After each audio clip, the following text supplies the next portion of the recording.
राम राम शेतकरी मित्रांनो। तर मित्रांनो, या व्हिडिओमध्ये आज आपण बघणार आहे उदगीर येथील आजचे संपूर्ण शेतमालाचे बाजारभाव। सोयाबीन, तूर, त्यानंतर मूग, चमके मूग, त्यानंतर उडीद, हरभरा व करडई आजचे या ठिकाणी मित्रांनो उदगीर येथील संपूर्ण शेतमालाचे बाजारभाव दिनांक 21 डिसेंबर 2023।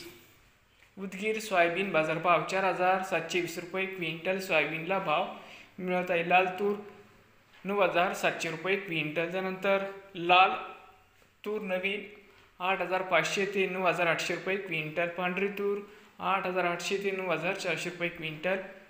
मूग नवीन 8000 ते 9500 रुपये क्विंटल। चमका मूग मित्रांनो, चमकी मूग 7500 ते 9000 रुपये क्विंटल। उडीद 7000 ते 9200 रुपये क्विंटल। चना 5000 ते 5600 रुपये क्विंटल। करडई 4200 रुपये क्विंटल। नवीन आले असा तर चॅनलला आत्ता सबस्क्राईब करा।